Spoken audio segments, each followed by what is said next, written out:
Hadis Qudsi. Ada satu kitab terkait hadis-hadis Qudsi yang sahih, dijelaskan di dalam kitab ini. Salah satunya daripada riwayat Abu Dzar Al-Ghifari an Nabi sallallahu alaihi wasallam fima rawa an Allah tabaraka wa ta'ala annahu qala. Jadi perlu kita tahu bahwa perbedaan hadis qudsi dengan Al-Quran. Kalau Al-Quran itu adalah diturunkan kepada Nabi Shallallahu Alaihi Wasallam dengan ayat-ayatnya, sedangkan hadis qudsi ini pemahamannya saja, sedangkan lafadznya dari Rasulullah Shallallahu Alaihi Wasallam.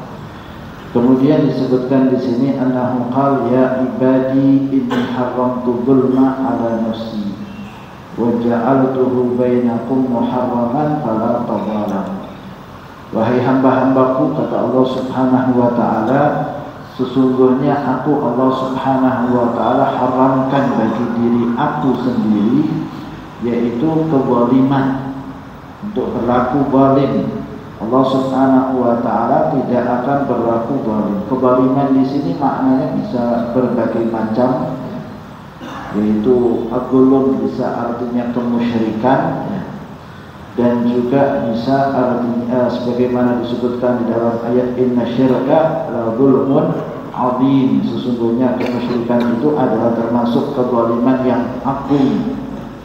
Kemudian juga diantaranya adalah kezaliman terhadap diri sendiri, yaitu dengan bermaksiat, sehingga hal itu adalah mustahil bagi Allah Subhanahu wa taala, dan Allah Subhanahu wa taala tidak akan menzalimi hambanya. Tidak ada yang akan diperlakukan zalim oleh Allah Subhanahu wa taala. Apabila seorang hamba berbuat kebajikan, maka akan diberinya oleh Allah Subhanahu wa taala pahala lipat sampai 10 kali lipat. Tetapi apabila hamba itu berbuat satu maksiat, maka Allah Subhanahu wa taala akan membalasnya. Wa jazaa'u sayyi'atin sayyi'atun mithluha. Balasan keburukan itu ya keburukan yang sepertinya. Artinya Allah tidak akan menzalimi hambanya dengan melipat gandakan siksaan, sama sekali tidak. Ya yang didapat oleh seseorang, na'udzubillah min dzalik, siksaan di akhirat, ya seperti apa yang dilakukan ketika hidup di dunia ini. Sehingga disebutkan bahwa kelak nanti di yaumil qiyamah Allah Subhanahu wa taala akan menampakkan keadilan Allah Subhanahu wa taala. Falan yadkhulul jannah mu'minun, tidak akan masuk ke dalam surga seorang mukmin, huwa min ahliha, dia termasuk daripada penghuni surga, madama alaihi haqqun li 'abdin, selama dia masih punya kezaliman terhadap saudaranya yang lain, terhadap makhluk yang lain, ya.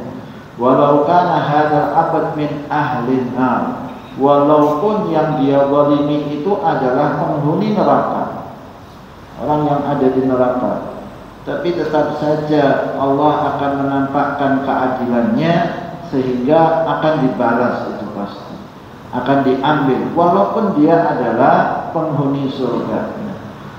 Sebagaimana juga sebaliknya, wala yanbaghi ahadun li ahadin min ahli nar ayadkhulan nar, tidak akan masuk neraka seorang memang yang penghuni neraka, walahu inda ahadin min ahli jannah hatta yaqusahu minhu, sedangkan dia punya hak yang ada di penghuni surga, maka pasti akan ditunaikan semua itu. Tidak akan ada yang dizalimi oleh Allah Subhanahu wa taala. Semacam itu Allah berlaku, maka Allah minta kepada kita janganlah berbuat zalim satu sama yang lain.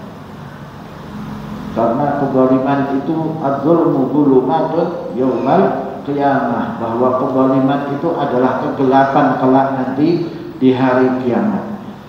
Ya ibadi kullukum dhalun illa man hadaituhu fastahduni ahdikum.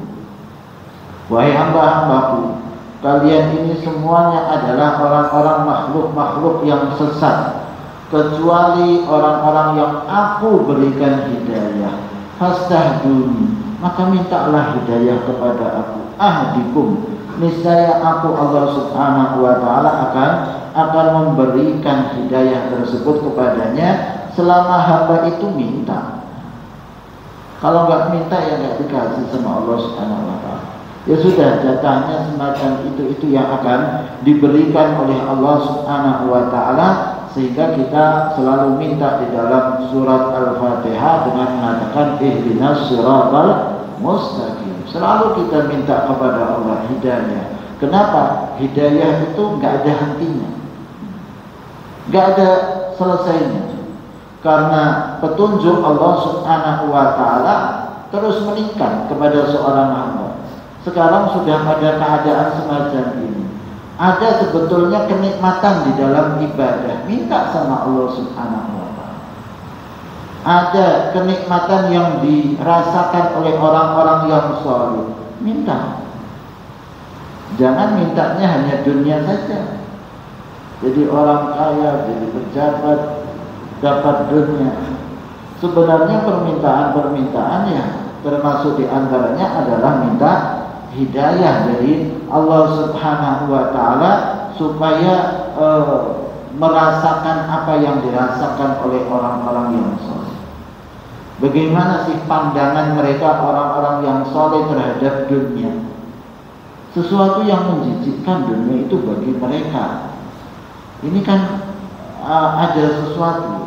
Ibrahim ibn Adham mengatakan, kalau niscaya dunia itu diberikan kepada aku gratis, aku nggak mau.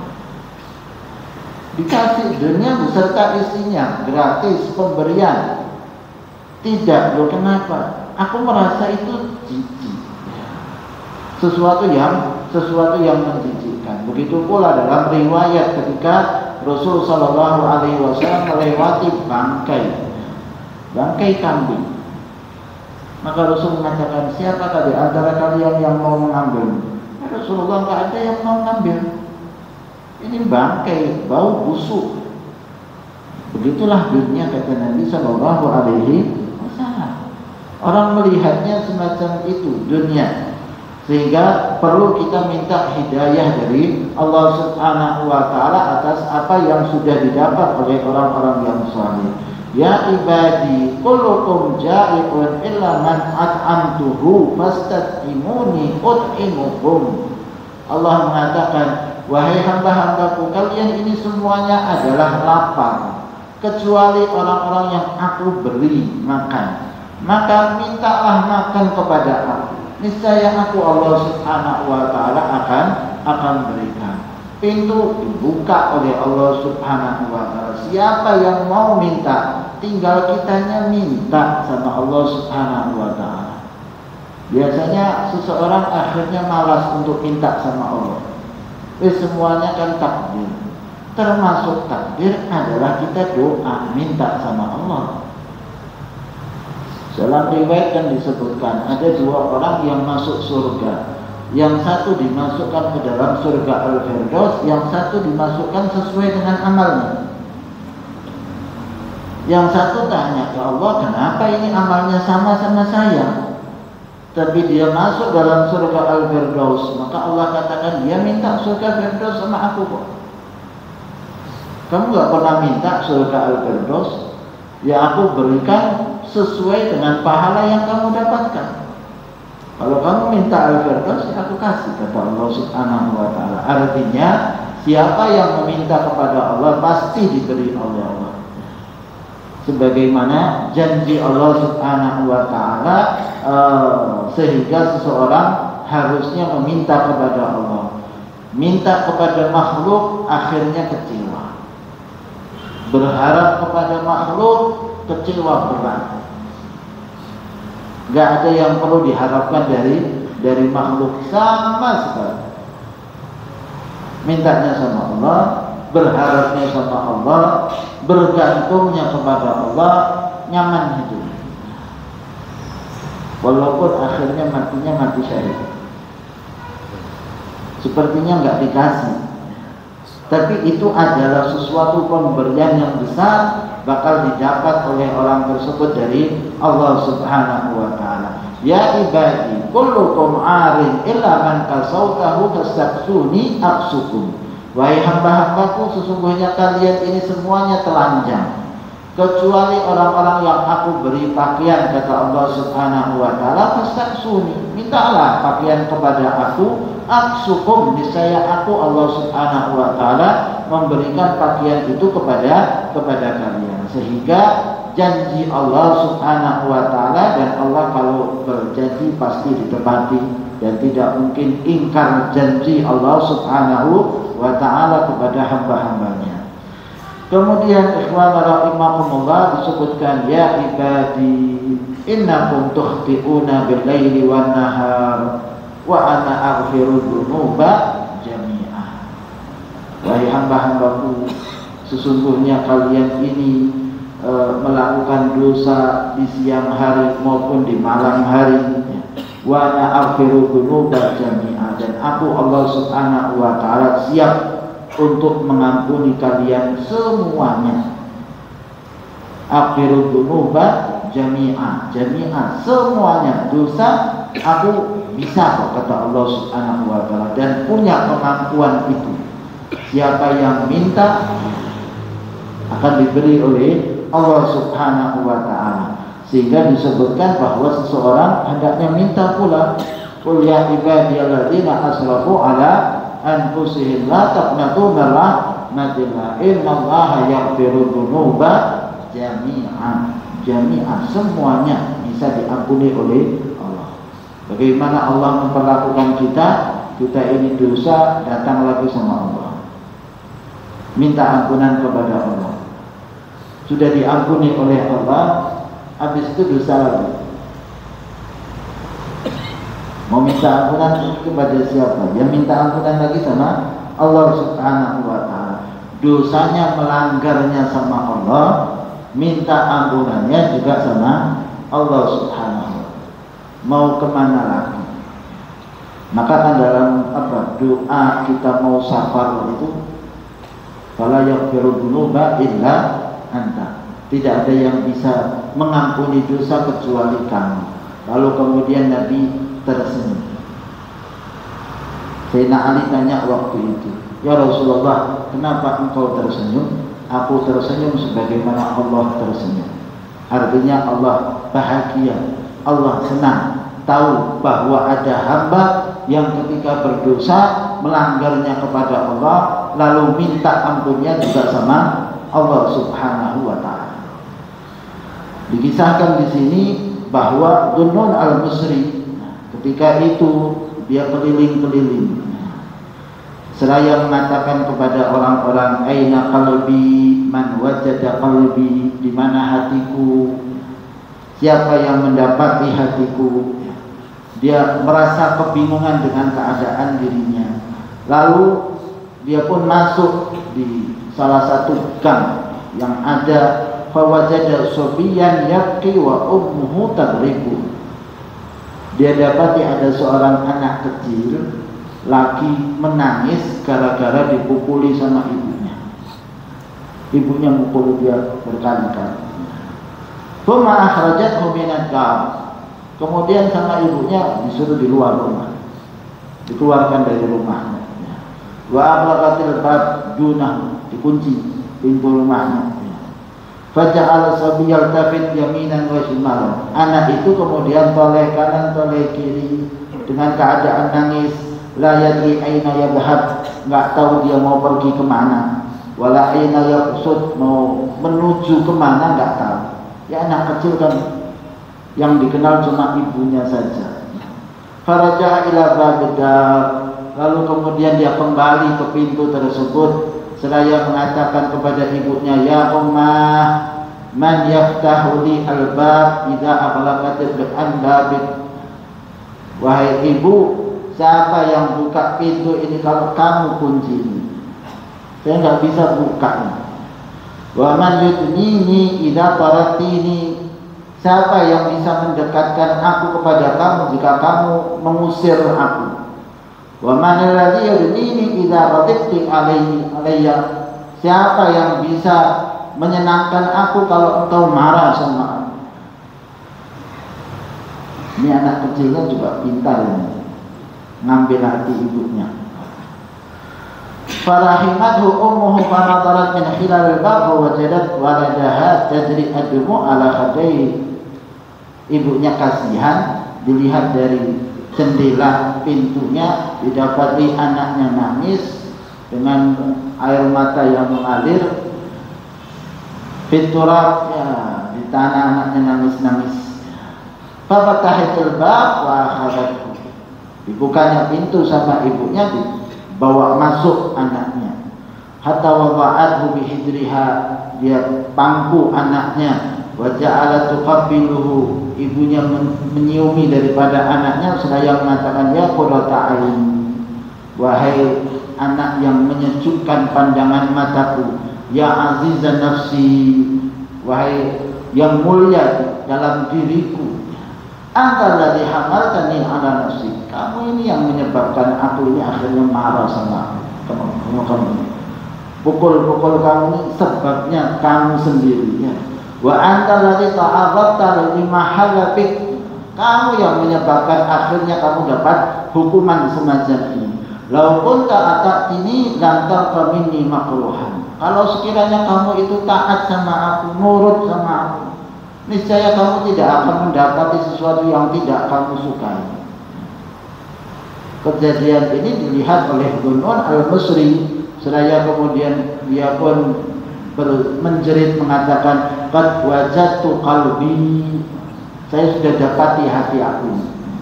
Sudah, artinya sama Allah Subhanahu wa ta'ala, qad wajadtu qalbi wa inna Allah azza wa jalla arham bi'abdihi al-muqbil ilaihi bil istighfar as-sadiq min hadzal bi waladihi. Sungguh Allah Subhanahu wa ta'ala itu lebih sayang kepada hambanya daripada ibu terhadap anaknya tadi. Ibunya sudah ngusir, anaknya sudah nggak taat sama ibunya, tapi ibunya masih sayang dibalikin. Allah Subhanahu wa ta'ala kalau melihat hamba yang berdosa lalu kemudian kembali kepada Allah, istighfar kepada Allah, sungguh Allah itu lebih sayang daripada ibu tadi.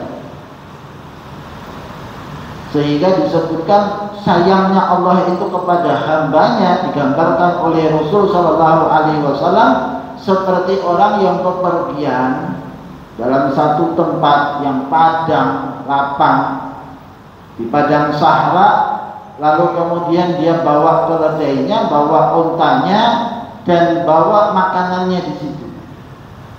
Dia istirahat untuk tidur, bangun, didapati untanya hilang, makanannya hilang. Di mana itu orang? Gak ada siapa-siapa di tempat tersebut. Maka dia pun cari keliling-keliling, mana untanya? Gak ada. Gak ada untanya. Dia mencari kemana-mana.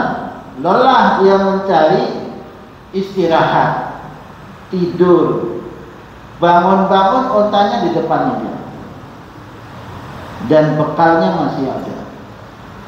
Maka hamba tersebut mengatakan kepada Allah dari girangnya dia sambil mengatakan, ya Rabb, anta abdi wa ana rabbuk. Kebalik dia ngomong, ya Allah, engkau ini hambaku dan aku ini adalah Tuhanmu. Dari senangnya dia sampai seperti itu, salah mengucap. Begitu pula Allah Subhanahu wa ta'ala bila mendapati hamba ini kemana-mana, lupa sama Allah, habis itu balik. Allah senangnya seperti itu, bahkan lebih senang lagi daripada yang seperti itu keadaannya. Ya ibadi innakum lan tablughu birri fatadurruni, wahai hamba-hambaku, sesungguhnya kalian itu tidak bisa membahayakan aku, lalu kalian berusaha untuk memberikan bahaya kepada aku. Wala tablughu naf'i fatanfa'uni, dan kalian tidak akan bisa memberikan manfaat kepada aku sehingga kalian berusaha memberikan manfaat kepada aku. Sama sekali tidak. Ya. Sesungguhnya seseorang hamba, apa yang dilakukannya adalah untuk dirinya sendiri. Manfaat ataupun madarat tidak akan kembali kepada Allah Subhanahu wa ta'ala. Kalaupun dia beribadah, maka ibadah yang dilakukannya adalah untuk keselamatan dirinya sendiri. Manfaatnya ya buat dirinya sendiri. Tidak ada yang namanya maksiat kecuali Allah tahu bahwa ini gak baik untuk hambanya, sehingga dilarang.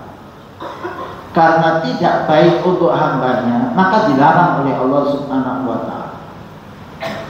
Allah yang tahu keadaannya semacam itu. Maka siapapun yang bermaksiat itu bahayakan dirinya sendiri. Makan apa? Makan babi, ya tidak sehat buat dirinya. Makan minum apa? Oh, minum khamr, ya tidak sehat buat dirinya. Oh, dia katakan saya sudah biasa minum khamr, nggak apa-apa, sehat walafiat, jantung ya, sehat, nggak ada yang rusak. Ada kesumpekan yang nggak dirasakan, ada kehinaan bagi dirinya. Maaf saja, orang-orang kadang sampai pada suatu keadaan mabuk, nggak sadarkan diri. Punya akal kok dibuat akalnya hilang. Anda bisa bayangkan, punya akal, akalnya dibuat hilang dengan minuman tersebut. Lalu kemudian Allah bilang mendalik, kadang-kadang buang air kecil nggak sadar ya.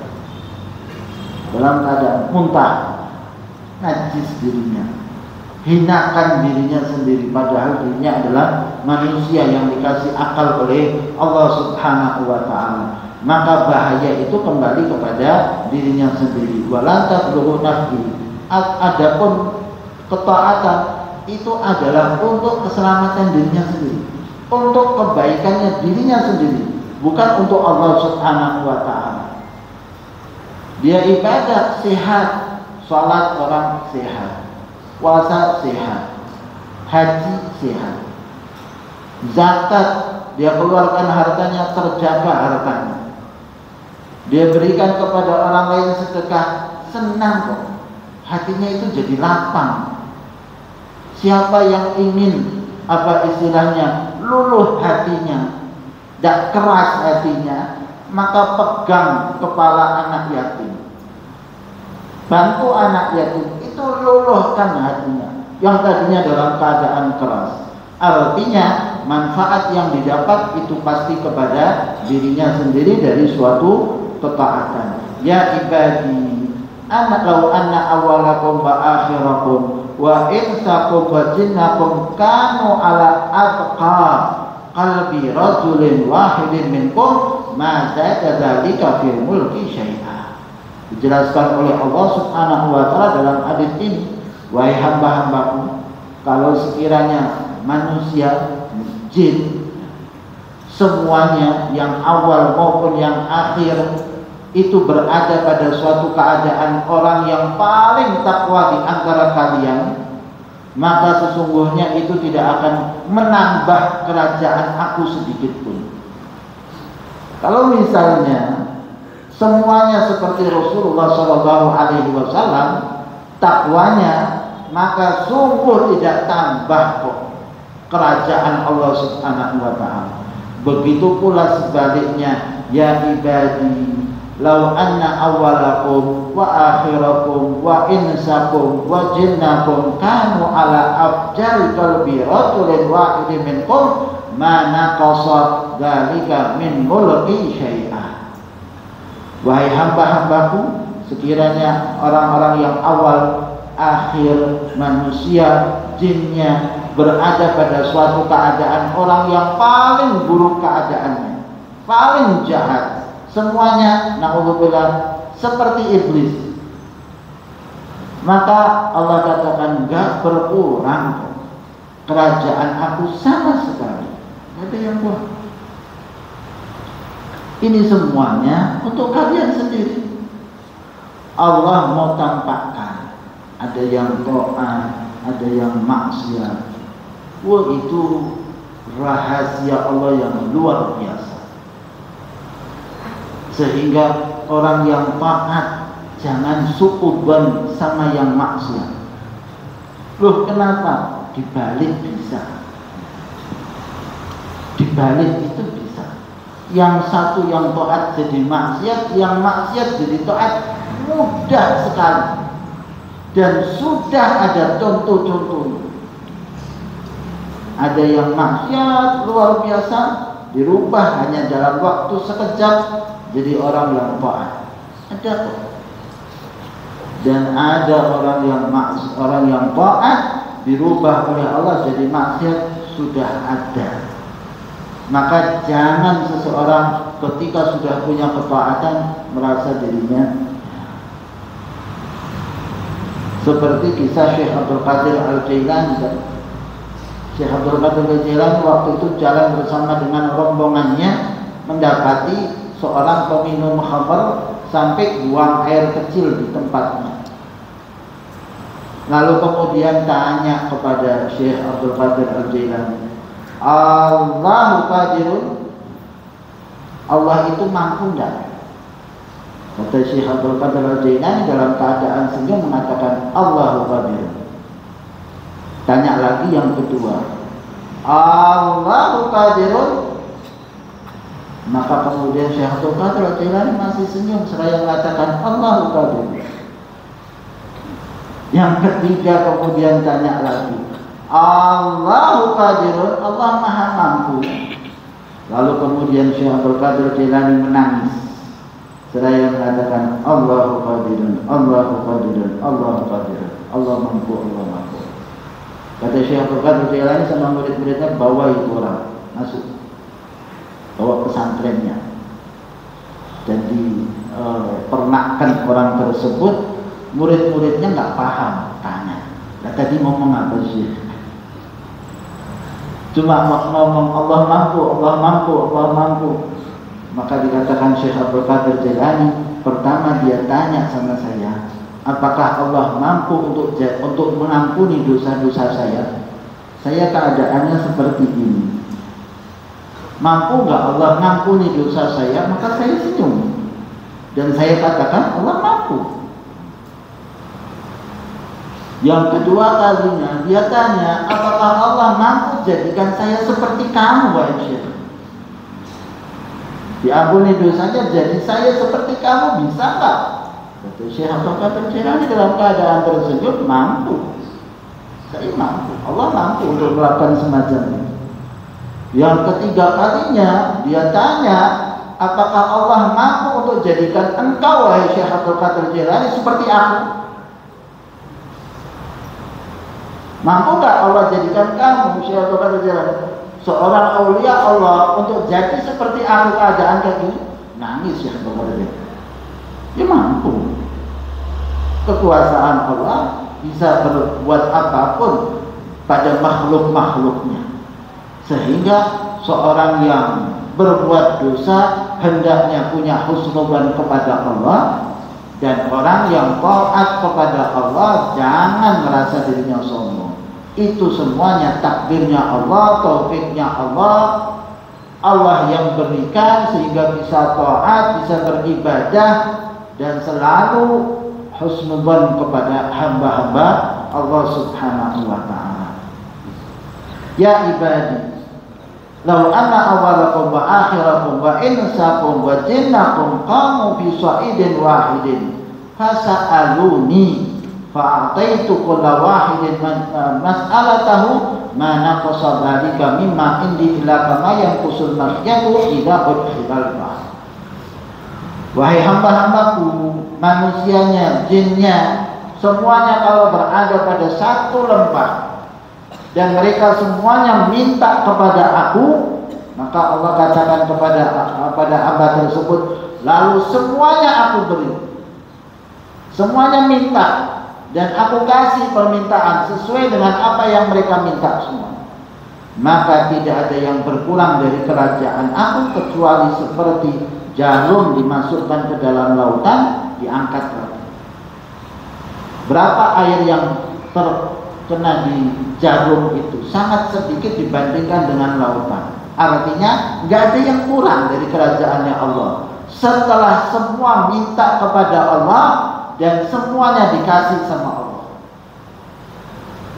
Kerajaan Allah besar, kerajaan Allah luas, sehingga kalau minta yang sisa.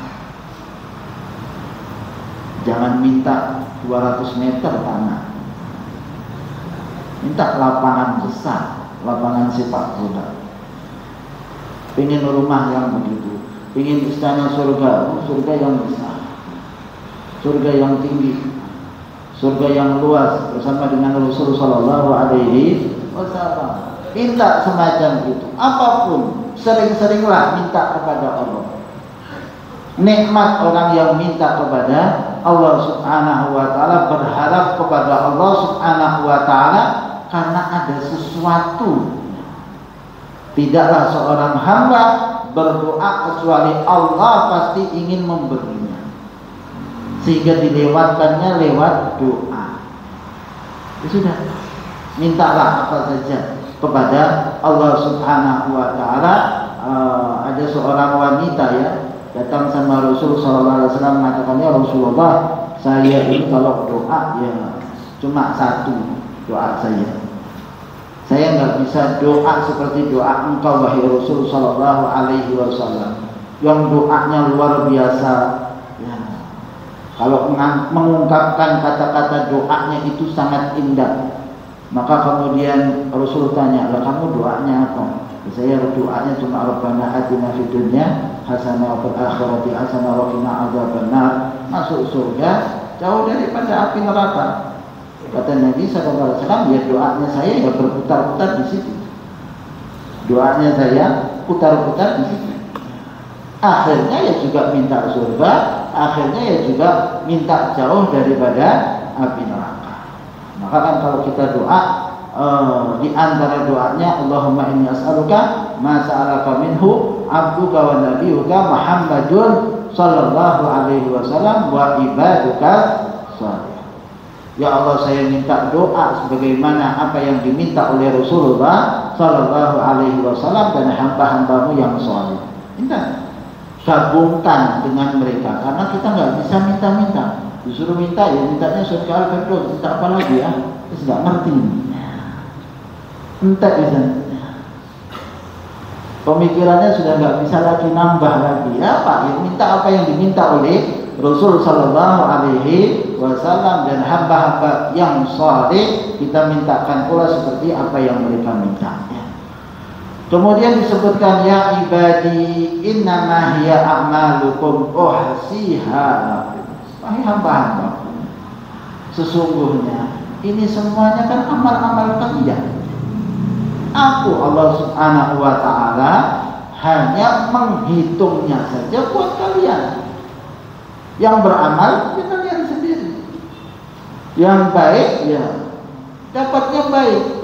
Aku tidak ngurang-ngurangi. Tidak ada yang aku kurangi, semuanya ada, semuanya. Gak ada yang terhilangkan dari apa yang dilakukan oleh seorang hamba.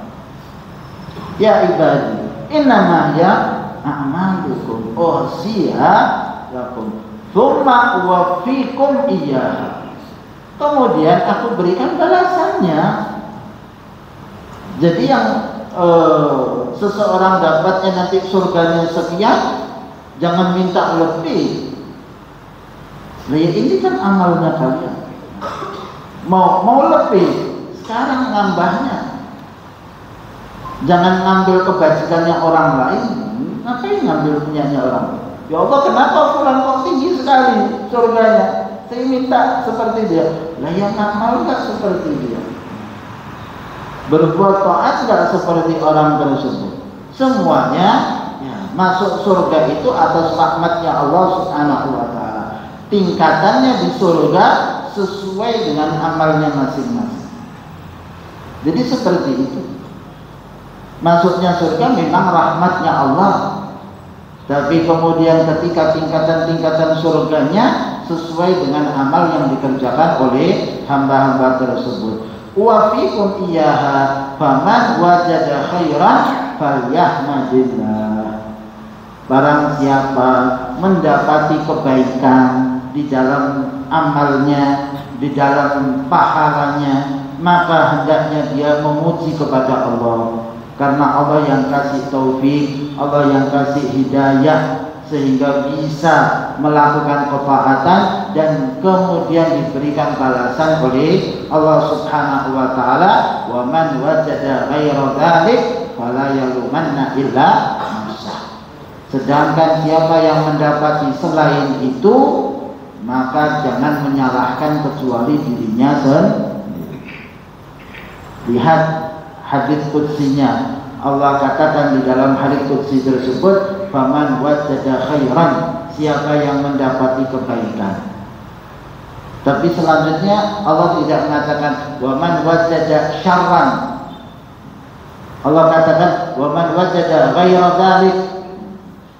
Sampai mengucap keburukan saja enggak disebut oleh Allah. Waman wajada ghaira dzalik, siapa yang mendapati selain itu. Selain itu berarti keburukan. Tapi Allah tidak sebutkan di dalam hadis qudsinya dengan mengatakan waman wajada syarran, siapa yang mendapati keburukan. Tidak. Hadis qudsinya mengatakan waman wajada ghaira dzalik, siapa yang mendapati selain itu. Sebagaimana ini adalah adab, ya. Allah ajarkan adab kepada kita. Kalau yang baik ditampakkan, tapi kalau yang buruk ditutupi. Sampai mengatakan buruk saja enggak. Disebutkan dalam hadis, tidak dimasukkan di dalam hadis sesuatu yang yang tidak baik, hendaknya hendaknya ditutupi, dan hendaknya pula dibuat kiasannya, tidak dikatakan secara terus terang. Tidak. Itulah orang-orang yang saleh semacam itu. Selalu kemudian yang baik ditampakkan, yang buruk tidak dianggap sebagai suatu hal yang dikatakan secara jelas sebagai suatu keburukan. Fala yalumanna illa nafsah. Maka jangan menyalahkan kecuali dirinya sendiri. Loh, kenapa? Nabinya sudah, kitabnya sudah, majlisnya ada, pembelajarannya ada, ustadznya ada, semuanya dikasih sama Allah Subhanahu wa taala. Tinggal kitanya yang mau masuk atau tidak, mau jalan atau tidak, mau mendekat atau tidak, itu kembali kepada diri kita sendiri. Maka ikhwan rahimakumullah, kesempatan yang diberikan oleh Allah Subhanahu wa taala kepada kita, silahkan kita dekatkan kepada Allah Subhanahu wa taala. Dunia insya Allah dapat, nggak mungkin enggak. Yang cukup, bukan yang berlebih-lebih. Mau ngapain berlebih-lebih? Nanti kalau lebih-lebih nanti nggak masuk masjid As-Saddaq. Lupa Rabu, ya, malam sudah nggak dapat lagi kajian di masjid As-Saddaq. Tapi kalau ya secukupnya diberikan oleh Allah, karena kekayaan Allah itu sangat luas di dunia ini. Berapapun yang didapat, orang yang paling kaya itu mau ngapain sih? Saya pernah datang ke toko yang tokonya itu besar. Kalau jualan itu jutaan. Ternyata dia makannya apa? Makan rujak. Pesennya rujak. Lotis. Saya bilang, saya setiap hari makan ini. Loh, ternyata makannya podo sama kita. Sak kaya-kayanya orang, ya lidahnya ya lidah kita. Sehingga yang dirasakan juga seperti apa yang dirasakan oleh kita. Maka ikhwan rahimakumullah, dunia insya Allah sudah ada diberikan oleh Allah. Tinggal kita mendekat kepada Allah Subhanahu wa taala. Semoga Allah berikan kepada kita hidayah dan taufiknya, sehingga kita selalu bisa mendekat kepada Allah, merasakan apa yang dirasakan oleh orang-orang yang saleh, sehingga diakhiri usia kita dalam keadaan husnul khatimah. Amin amin ya rabbal alamin. Wassallallahu alaihi wasallam wa ala alihi wasallam. Alhamdulillah.